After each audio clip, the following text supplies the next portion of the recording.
មនុស្សចាស់គួររស់នៅបែបសុខសាន្តនិងមានន័យដើម្បីរក្សាសុខភាពរាងកាយនិងចិត្តអ្វីខ្លះដែលជួយឲ្យជីវិតពួកគេប្រសើរឡើងមាន 1. ថែរក្សាសុខភាពរាងកាយបរិច្ឆេទអាហារដែលមានប្រយោជន៍ដូចជាបន្លែផ្លែឈើត្រីសាច់មាន់ជីសឬទឹកដោះគោផឹកទឹកគ្រប់គ្រាន់និងជៀសវាងស្រាឬបារីធ្វើលំហាត់ប្រាណស្រាលដូចជាដើរអនុវត្តយូហ្គាឬហាត់ដង្ហើម 2. ថែរក្សាសុខភាពចិត្តចូលរួមសង្គមជែកជាមួយកូនចៅមិត្តភ័ក្តិឬសហគមន៍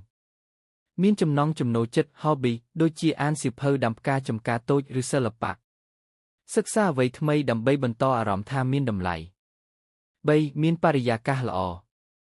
រស់នៅក្នុងផ្ទះឬកន្លែងដែលមានអាកាសល្អនិងមានសុវត្ថិភាព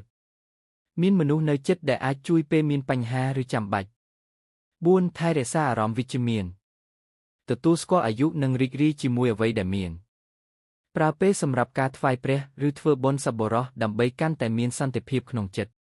5. មានការពិគ្រោះជាមួយវេជ្ជបណ្ឌិតជាប្រចាំពិនិត្យសុខភាពជារៀងរាល់ឆ្នាំឬតាមវ័យ